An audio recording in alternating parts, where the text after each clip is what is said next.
Hello student, good morning. इस video series में हम पढ़ेंगे class 11th subject computer chapter number 3 का पार्ट 2। तो टॉपिक है बिग डेटा। तो स्टूडेंट देखिए, with technology making an inroad into almost every sphere of our lives, यानी कि जो हम हर क्षेत्र में हम टेक्नोलॉजी के साथ में रह रहे हैं। कोई भी एक ऐसा क्षेत्र नहीं है जहां पे टेक्नोलॉजी का यूज नहीं किया जा रहा है। Data is being processed at age a colossal rate, और जो डेटा की जो स्पीड है, डेटा जो बढ़ रहा है, और वो इतना डेटा बढ़ रहा है जो स्पीड है वो बहुत ज़्यादा तेज़ गति से वो बढ़ रहा है। Data there are our billions internet users that a majority of world.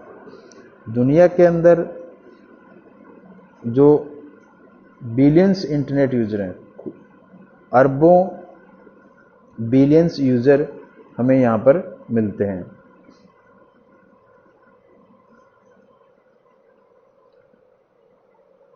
Web traffic is coming smartphone, और वेब ट्रैफिक जो इंटरनेट का यूज करेंगे, किससे यूज कर रहे हैं? वेब ट्रैफिक, स्मार्टफोन का। अब स्मार्टफोन का जब यूज करेंगे तो उसमें क्या होता है? बिलियंस यूजर, अरबों यूजर हैं इंटरनेट पर, तो जो डेटा ट्रांसफर होगा तो इतनी ज़्यादा मात्रा में डेटा ट्रांसफर होता है, इसके कारण से बहुत ज़्यादा वेब ट्रैफिक भी की संभावना रहती है। तो यहाँ पर देखिए, इस पिक्चर में हम देखते हैं इन 60 सेकेंड, यानी कि 1 मिनट के अंदर snap creates, sky call, Facebook, WhatsApp, Twitter, messenger app download करना, नेटफ्लिक्स पे मूवी है, विकीपीडिया है, यूट्यूब है, तो इन पे आप देखिए 1 मिनट के अंदर अरबों ट्रांजैक्शन होते हैं दुनिया के अंदर। तो इतने जब ट्रांजैक्शन 1 मिनट में होंगे तो इंटरनेट पर कितने ज़्यादा, यानी इतने डेटा ट्रांसफ़र होते हैं, और वो डेटा क्या कहलाते हैं? आपके बिग डेटा। इसके बाद में देखिए student, around 2.5 quantum bytes of data are create each day.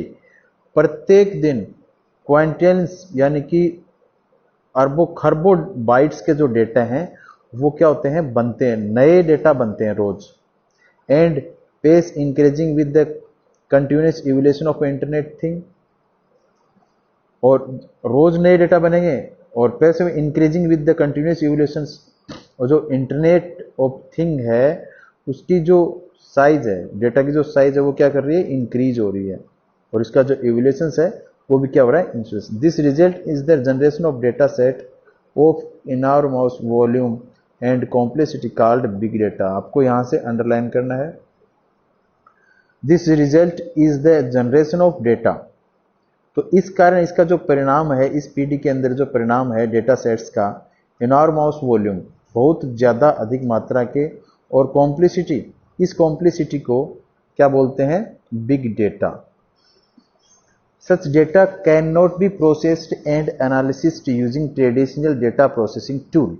अब इस प्रकार का डेटा, इतना डेटा जब होगा तो उसको एक किसी ट्रेडिशनल डेटा प्रोसेसिंग टूल के माध्यम से आप इसको प्रोसेस नहीं कर पाएंगे, क्योंकि इतने डेटा को कंट्रोल करने के लिए भी एक स्पेशल जो टेक्नोलॉजी है उसका ही यूज करना पड़ेगा। Is not only volumes but unstructured like. इसके साथ में ये जो डेटा है आपका एक वॉल्यूम्स, यानी कि बहुत ज़्यादा डेटा का ढेर ही नहीं है, इसके साथ में ये जो डेटा है अनस्ट्रक्चर्ड भी है, एक जैसा डेटा नहीं है, ये अनस्ट्रक्चर्ड डेटा है। इसके अंदर पोस्ट भी मिलेंगे आपको, मैसेज भी मिलेंगे, चैट, फोटोग्राफ, ये सब यहाँ पर मिलते हैं। We share through various sites our tweet, blog, articles, news items, opinion polls are there, comment, audio, video, chat etcetera. तो देखो कितने टाइप के डेटा हैं, कहाँ पर कहीं वीडियो है, कहीं पर टेक्स्ट है, कहीं पर फोटो है, कहीं पे ऑडियो है। तो ये सारे जो अलग अलग टाइप के जो अनस्ट्रक्चर्ड डेटा हैं, तो ये भी एक प्रॉब्लम है कि how to process the data. Big data not only represent volumes data. जो बड़े डेटा हैं वो सिर्फ वॉल्यूम से एक बहुत ज़्यादा डेटा के ढेर को ही न प्रस्तुत करते हैं। It also involves various challenges, के सामने और भी चैलेंजेस है। क्या क्या? इंटीग्रेशन का, स्टोरेज का, एनालिसिस का, कैसे इतने बड़े डेटा को एनालिसिस करें, कैसे कोई डेटा इसमें सर्च करें, कैसे प्रोसेसिंग करें, कैसे ट्रांसफर करें, क्यूरी करनी है। तो ये सारे जो डेटा होते हैं ये क्या होते हैं, यहाँ पर हमें अपने सामने जो प्रॉब्लम है वो फेस होती है। नेक्स्ट है big data sometimes hold reach information and knowledge. और बिग डेटा समटाइम्स क्या अपने पास होल्ड करके रखते हैं? रीच इंफॉर्मेशन, अपनी सूचना, and knowledge with high business value, and therefore there is a keen effort in developing software and methods to process and analysis big data। इस big data को process करने के लिए जो नए नए तरीके खोजे जा रहे हैं, कीन एफर्ट इन डेवलपिंग सॉफ्टवेयर, नए नए सॉफ्टवेयर बनाए जा रहे हैं, नए नए मेथड्स का यूज किया जा रहा है और नए नए प्रोसेस की जा रही है, जिससे ये जो डेटा है, बिग डेटा है, इनको प्रोसेस किया जा सके और एनालिसिस किया जा सके। नेक्स्ट है कैरेक्टरिस्टिक्स ऑफ बिग डेटा। बड़े डेटा की क्या क्या विशेषताएं हैं ये हम यहाँ पर बात करते हैं। देखिए, big data exhibits following 5 characteristics जो फिगर 3.9 में यहाँ पे इनकी जो 5 विशेषताएं यहाँ पे बताई गई हैं वो कौन कौन सी हैं? That discriminates the it from traditional data. और ये जो 5 विशेषताएं हैं जो ट्रेडिशनल डेटा यानी कि जो पहले जो डेटा को हम क्या करते थे, प्रोसेस करते थे, उनको कंट्रोल करते थे, उस तरीके से ये थोड़े से भिन्न है, उससे अलग है। सबसे पहले बात करते हैं वॉल्यूम यानी कि आयतन। जो वॉल्यूम यानी बहुत ज़्यादा आयतन है इसका, ये ज़्यादा बड़ा है। देखिए, the most prominent characteristics of big data, इसकी बहुत ही महत्वपूर्ण विशेषता है वॉल्यूम यानी कि बिग डेटा की, इज इट्स इनॉर्मस साइज, क्योंकि इसकी जो साइज है वो बहुत ज़्यादा है। If a particular database such large size that is difficult to process to with traditional DBMS tools, यानी कि जो पारंपरिक तरीके थे, जो पुराने तरीके थे, उनके द्वारा, पुराना तरीका था DBMS मतलब डेटाबेस मैनेजमेंट सिस्टम। तो इस डेटाबेस मैनेजमेंट सिस्टम का यूज करके हम क्या कर सकते हैं, डेटा को मैनेज कर सकते हैं, वेल ऑर्गेनाइज फॉर्मेट में स्टोर कर सकते हैं। इससे हमें क्या होता है, इन फ्यूचर कभी भी आप इनको वापस क्या कर सकते हैं, रिट्राइव कर सकते हैं। नेक्स्ट है वेलोसिटी। तो वेलोसिटी, देखिए स्टूडेंट, वेलोसिटी मतलब इसका वेग, स्पीड, जो डेटा ट्रांसफर हो रहे हैं, डेटा जा रहे हैं, वो एक साथ मल्टी यूजर्स के द्वारा एक्सेस किए जा रहे हैं। It represent the rate which the data under consideration are the being generated and stored. तो देखो, वेलोसिटी किसको रिप्रेजेंट करती है? The rate of which data under consideration, यानी डेटा क्या हो रहा है, जनरेट हो रहा है, नए डेटा बन रहे हैं और उनको स्टोर किया जा रहा है। Big data has an exponentially high rate of generation then traditional data set. और इस हिसाब से जो डेटा बन रहे हैं, तो वो जो पारंपरिक तरीके हैं, जो पुराने तरीके हैं डेटा सेट के, वो यहाँ पर यूज नहीं आएंगे। नेक्स्ट है वैरायटी। वैरायटी मतलब विविधता। Big data can be sometimes consist based noisy. तो जो बड़े डेटा होते हैं ना, वो क्या होते हैं, इनकंसिस्ट यानी असंगत होते हैं, पक्षपाती होते हैं, शोरगुल वाले होते हैं। और there can be abnormality in the data और issue with the data collections. और सबसे बड़ी प्रॉब्लम ये आती है कि ये प्रॉब्लम कब आती है, जब आप कोई डेटा का कलेक्शन कर रहे होते हैं किसी अलग तरीके से, abnormally तरीके से हम डेटा को कलेक्ट कर रहे होते हैं, तब ये जो इनकंसिस्टेंसी, बेस्ड नॉइज, यहाँ ये प्रॉब्लम्स आ सकती हैं। तो इसके लिए क्या करना पड़ेगा, वेरासिटी रेफर। जो ये वेरासिटी है, ये क्या करता है, the truth worthiness of data because processing such incorrect data can wrong result और मिसलेस्ड इंटरप्रेशंस। यानी गलत डेटा जब हम प्रोसेसिंग कर लें तो उसका रिजल्ट भी क्या आएगा, गलत ही आएगा। Next student, value. Value means इसका मान। Big data is not only just a big piles of data, कि जो बड़े डेटा हैं वो एक बहुत बड़े डेटा का ढेर ही नहीं है, but also process to have hidden pattern useful knowledge. इसके साथ में उस डेटा के साथ में बहुत कुछ छुपा रहता है और बैकएंड में ये इसको हम स्टोर करके रखते हैं, और जिससे ये हमारे लिए बहुत ही यूजफुल और नॉलेज वाला रहते हैं। Which can have a high business value but there is cost of investment of resources in processing big data.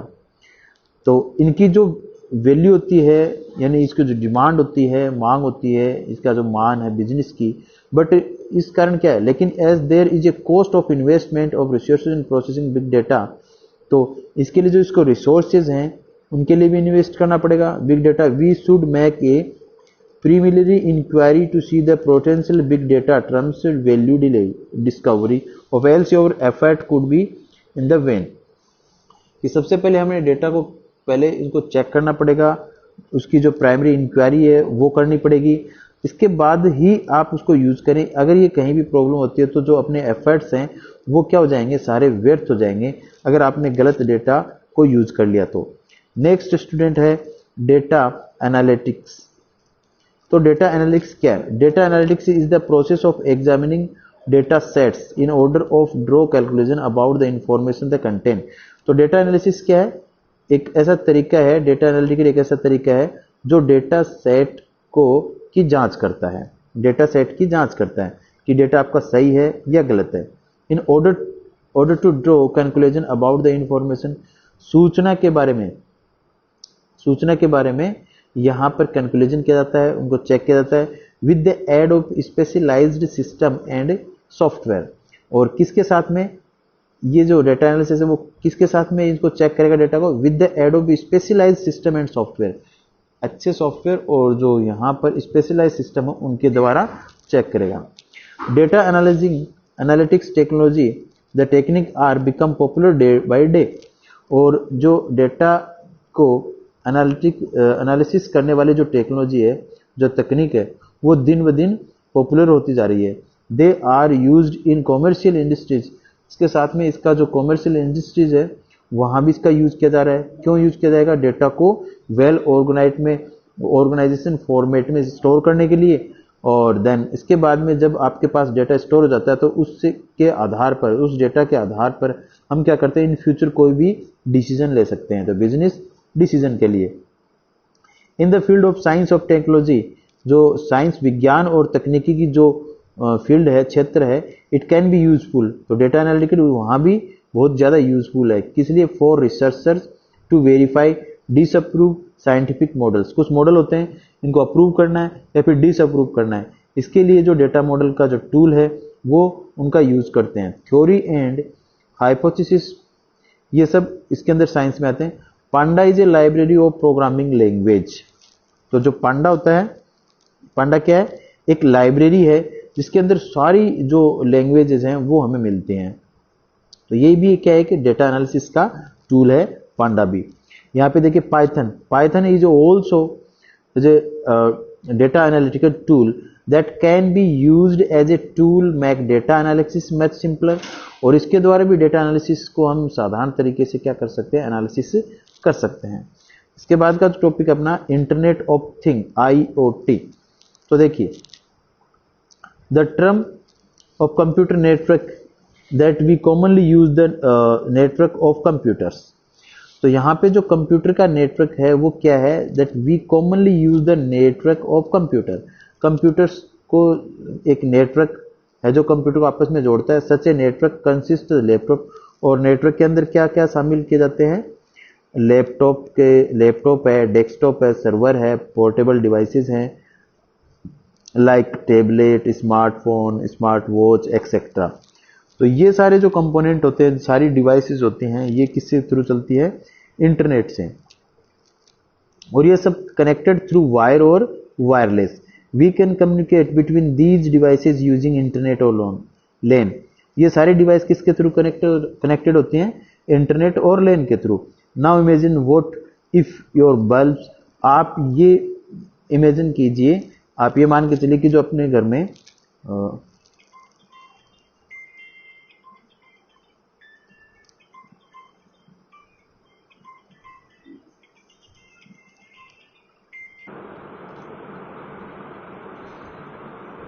Now imagine what your bulbs, fan, refrigerator also becomes a part of network।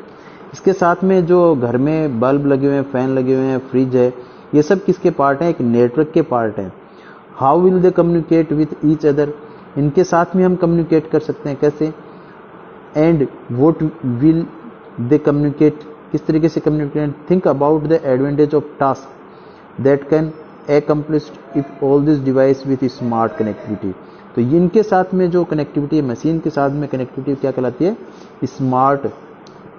These device with smart connectivity features all, ये जो features इसके अंदर, all able to communicate amongst themselves and we are also able to communicate with them, computers और smartphone. इनके जैसे हम use करते हैं कंप्यूटर को, स्मार्टफोन को, तो इनके जैसे ही इनको भी हम यूज कर सकते हैं अपने घर में लगे बल्ब, फ्रिज को, क्योंकि इसमें क्या लगाना पड़ेगा? कुछ एक कंट्रोलर लगाना पड़ेगा, ठीक है। उस कंट्रोलर से हमने अपने स्मार्टफोन और लैपटॉप से इनको कंट्रोल कर सकते हैं। The internet of thing is a network of devices that have embedded hardware and software। तो इंटरनेट ऑफ थिंग्स क्या है? एक नेटवर्क है, किसका? डिवाइस का। और ये किसके साथ में, इसके साथ में क्या क्या जुड़ा होता है? हार्डवेयर और software. And communicate control and exchange data, और इसके साथ में क्या है? ये कम्युनिकेशन करता है, यानी कि इसके साथ में डेटा को हम एक्सचेंज भी कर सकते हैं विद अदर डिवाइसेज और सेम नेटवर्क। So figure 3.9। तो यहाँ पे देखिए, इसमें ये सारी जो डिवाइसेस हैं इंटरनेट के थ्रू जुड़ी हुई हैं। ये देखिए यहाँ पे वॉच है, ब्लूटूथ है, कार है, आपका कैरेट है, होम है, बल्ब है, प्लेन है, लैपटॉप है, वेब कैमरा है। तो ये सब जो थिंग्स हैं वो क्या किससे जुड़ी हुई हैं? इंटरनेट के थ्रू जुड़ी हुई हैं, और एक इनको जोड़ने के लिए एक हार्डवेयर और सॉफ्टवेयर की रिक्वायरमेंट होती है। अब देखिए नेक्स्ट है एडवांस हार्डवेयर माइक्रो कंट्रोलर। तो यहाँ पे जो एडवांस हार्डवेयर क्या होता है? कौन सी एक ऐसी डिवाइस होती है? वो होती है माइक्रो कंट्रोलर और इसके साथ का software. The devices are used in isolation from each other with maximum human intervention needed to operational direction input data। तो माइक्रो कंट्रोलर है और सॉफ्टवेयर साथ में जो मशीनें हैं वो ऑटोमेटिकली ही वर्क करती हैं बिना किसी ह्यूमन के इंटरवेंशन के। इंटरवेंशन मतलब ह्यूमन के दखल अंदाजी के अलावा भी ये क्या कर सकती हैं? अपने आप ही काम कर सकते हैं। IoT ट्रेंड्स, जो IoT trends means Internet of Things bring together this device to work is collaboration of assist each other in creating an intelligent network of thing। Internet of thing जो एक ये प्रवृत्ति है जो एक इतनी ज़्यादा उभर रही है, यानी कि इसके साथ में जो डिवाइसेस हैं, वेब कैमरा है, घर में लगा गैस चूल्हा है, फ्रिज है, ये सब जो डिवाइस हैं इनको हमने इंटरनेट से कनेक्ट करके रखा। जो न्यू टेक्नोलॉजी आ रही है, अगर हमने बाई चांस गलती से जो AC है लगी हुई है वो बंद चालू छोड़ दी, तो बाहर जाके आप मोबाइल से उसको कंट्रोल करके बंद भी कर सकते हैं। तो इस तरह की जो ये सिस्टम होता है, यानी कि आगे देखिए यही चीज़ है। For example micro oven, air conditioner, door lock, CCTV camera, such devices are enabled to connect to internet. ये सारी किससे जुड़ी होती हैं? इंटरनेट से जुड़ी होती हैं। We can access and remotely control them on the go using और स्मार्टफोन। और इनको एक्सेस करने के लिए आप कहीं भी बैठ के, दूर बैठ के इंटरनेट से कनेक्ट हैं, तो इनका जो कंट्रोल सिस्टम वो इंटरनेट के माध्यम से कहीं दूर बैठ के भी किया जा सकता है। नेक्स्ट स्टूडेंट है web of thing. Web of thing, internet of things allow us to interact with the different devices through internet with the help of smartphone of computer. यानी इंटरनेट ऑफ थिंग क्या है? ये क्या allow करती है? Interaction करती है, एक मीडिएटर है किसके बीच में? अलग अलग डिवाइस जो होती हैं उन डिवाइस के साथ में स्मार्टफोन और जो लैपटॉप हैं इनके बीच में एक मध्यस्थता का काम करता है इंटरनेट और computer, just creating a personal network. एक तरह का एक पर्सनल नेटवर्क बन जाता है। पर्सनल नेटवर्क बन जाता है कि घर के जितने भी, घर के अंदर जो भी डिवाइसेस लगी हैं वो अपने सारे मोबाइल से कनेक्टेड है, तो वो एक तरह से पर्सनल नेटवर्क बन जाता है। उस पर्सनल नेटवर्क के साथ में interact with the n number of different device. आप उसके साथ में n नंबर में सिर्फ कितने भी डिवाइस उसके साथ में अलग अलग डिवाइस कनेक्ट कर सकते हैं। We need to install different apps, और आपके पास आप अलग उनसे रिलेटेड जो भी ऐप हैं वो भी आप मोबाइल में इंस्टॉल कर सकते हैं। Wouldn't be convenient to have a interface connect to the devices? The web is already being used to system communicate with each other. और इस सिस्टम से क्या होगा कि इंटरनेट का यूज करके web is already being used a system to communicate with each other. तो सारी जो डिवाइस है वो एक दूसरे से इंटरनेट से कनेक्ट हो जाएंगे। So will be possible use the web in such the way that all thing can communicate with the each other of the most efficient manner by interacting them together. और जब internet उनके साथ में जुड़ जाता है, कम्युनिकेशन उनके बीच में होने लगता है और इसको इफिशिएंट मोस्ट एफिशिएंट मैनर इंटरगेटिंग, तो इसी साथ को हम क्या बोलते हैं, जो सारे जो कम्युनिकेशन है एक साथ मिलने वो क्या बोलते हैं, इसको ही हम बोलते हैं web of thing. Web of thing allow use the web service can not anything is a physical world.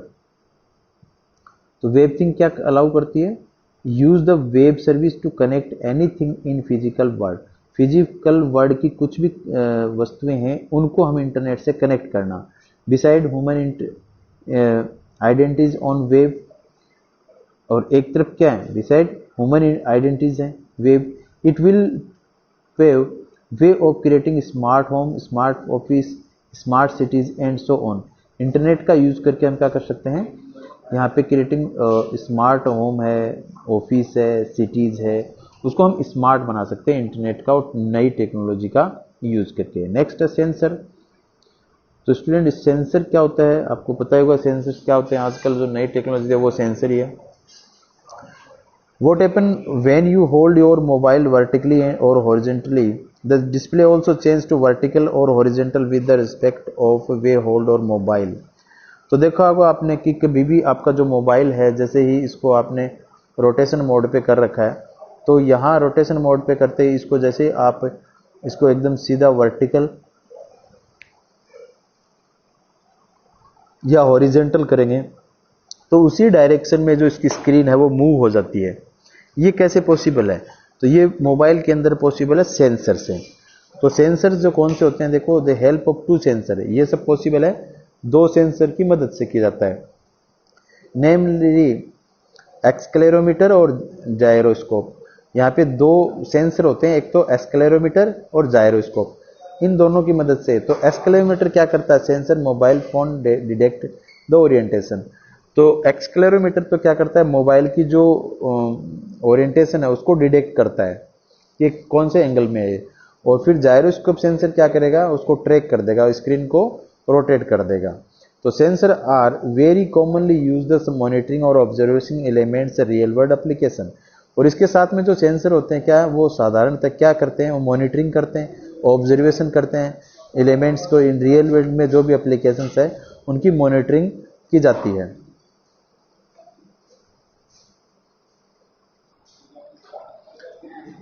तो सेंसर का क्या यूज है कॉमनली, ये मॉनिटरिंग करता है, ऑब्जर्वेशन करता है, और फिर इसके साथ में जो जुड़े हुए जो इलेक्ट्रॉनिक सेंसर हैं, electronic sensor contributing in the large way of evolution of IoT, it will lead to creation new sensor based intelligence system. तो ये जो सिस्टम है ये क्या करते हैं, रियल वर्ल्ड एप्लीकेशन के साथ में कनेक्ट होते हैं। The evolution of smart electronic sensors contributing in a large way of the evolution of IoT. It will lead to creation new sensor based intelligent systems। और सेंसर के साथ हम क्या करते हैं, नई टेक्नोलॉजी के साथ में एक नया सिस्टम जनरेट करते हैं। Smart sensor is a device that takes input from physical environment. इसके साथ में देखो smart sensor devices takes input from, sensor क्या करते हैं, कोई भी डेटा को, कोई भी जो अल्टरेशन होता है, जो भी उसके पास में कुछ भी प्रॉब्लम आती है तो वो उसको क्या कर लेता है, कैप्चर कर लेता है, और किसको प्रोवाइड करता है, फ्रॉम ए फिजिकल इन्वायरमेंट से, उनसे जो भी है वो कैप्चर करने के बाद में, और बिल्ट इन कंप्यूटिंग रिसोर्स, जो कंप्यूटर के साथ में जो रिसोर्सेज जुड़े हुए हैं, परफॉर्म प्रिवेंट फंक्शन अप और डिटेक्शन। तो जैसे ही सेंसर इनपुट करेगा उनके पास में कोई भी इंस्ट्रक्शन, तो उसके अकॉर्डिंग ही जो वो डिटेक्शन करने के बाद में ही वो क्या करेंगे, प्रोसेसिंग होने लग जाएगा, जो भी उसका जो प्रोसेस है वो स्टार्ट हो जाएगा। नेक्स्ट है स्टूडेंट स्मार्ट सिटीज। तो विथ रैपिड अर्बनाइजेशन मतलब शहरीकरण। तो आप देख रहे हो कि गांवों की तरफ से जो भी आ रहे हैं शहरों की तरफ जो व्यक्ति, इससे क्या हो रहा है, शहरीकरण ज़्यादा हो रहा है, शहर ज़्यादा बढ़ रहे हैं, गांव छोटे हो रहे हैं। The load on our cities, ये लोड किस पे पड़ रहा है, अपने शहरों पर ये लोड पड़ रहा है। तो इनके लिए क्या करना होगा, देखो day by day increasing, day by day दिन ब दिन शहर बढ़ते जा रहे हैं। इस चैलेंज, क्या क्या चैलेंज आ रहे हैं, resource of like land water, भूमिगत जो पानी है, कचरा है, एयर पोल्यूशन है, हेल्थ, सैनिटेशन, ट्रैफिक है, कंजेक्शन है, पब्लिक सेफ्टी, सिक्योरिटी, है ना। तो ये सारे क्या हैं, और इसके साथ में ओवरऑल सिटी इंफ्रास्ट्रक्चर है, including road, rail, bridge, electricity, Subway, disaster management, sport facility etcetera. तो ये सारी जो प्रॉब्लम्स आपके सामने आएंगे कि अगर शहरीकरण होगा, उसमें पीपल्स बढ़ेंगे तो सिटीज़ पे लोड होगा, तो पानी की समस्या है, कचरे की समस्या है, ये सारी समस्याएं जो प्लानर्स हैं इनके सामने आएंगी। The forcing many city planners around world look up so smarter way manage to I them. तो ये सब किसके सामने आएंगी, चैलेंजेस जो प्लानर हैं उनके सामने आएंगी, सिटी प्लानर के सामने। अब वो सिटी प्लानर क्या करेंगे, स्मार्ट वे देखेंगे, भाई सबसे अच्छा मैनेज करने का तरीका कौन सा है इनको। तो जो स्मार्ट वे होंगे उनको ये क्या करेंगे, सॉर्ट आउट करेंगे। अब वो स्मार्ट वे कौन कौन से हैं देखते हैं। The idea of smart city, so figure 3.11। तो यहाँ पे स्मार्ट सिटी के बारे में देखो, ये नीचे एक पाइपलाइन डाल रखी है, ब्रिज है, बिल्डिंग्स है।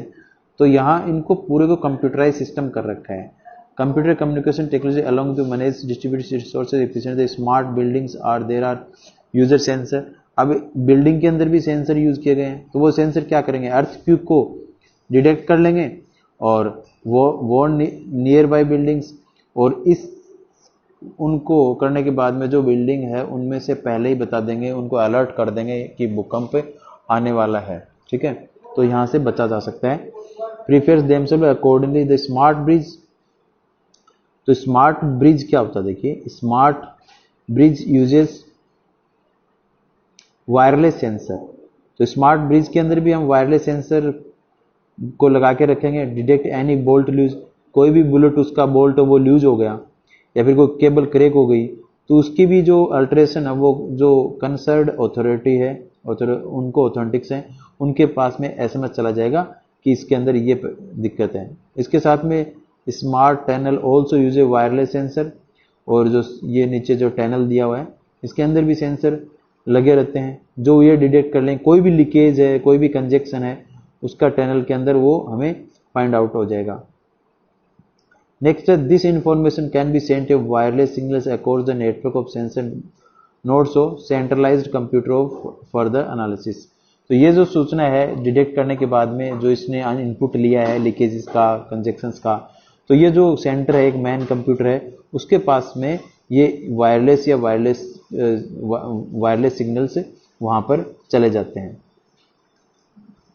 तो एवरी सेक्टर यानी कि हर क्षेत्र of life, city like a transportation system, power plant है, वाटर सप्लाई है, नेटवर्क है, वेस्ट मैनेजमेंट है, लो इन्फॉर्मेशन है, इंफॉर्मेशन सिस्टम है, school, libraries, hospital, other communicative service work है, unison should optimise the efficient of city operations and services. तो ये सारे जो हैं वर्क हैं, ये जितने भी मैंने आपको क्षेत्र बताए हैं, इन सारे क्षेत्र में अगर हम सेंसर का यूज करें तो ये एक बहुत ज़्यादा अपने लिए एफिशिएंट रहेगा, और ये जो ऑपरेशंस और जो सुविधाएं हैं वो बेटर मिलेंगे। तो ये स्टूडेंट था आपका स्मार्ट सिटीज़। नेक्स्ट टॉपिक अपना क्लाउड कंप्यूटिंग, तो ये टॉपिक हम पढ़ेंगे नेक्स्ट वीडियो में। Okay student, thank you.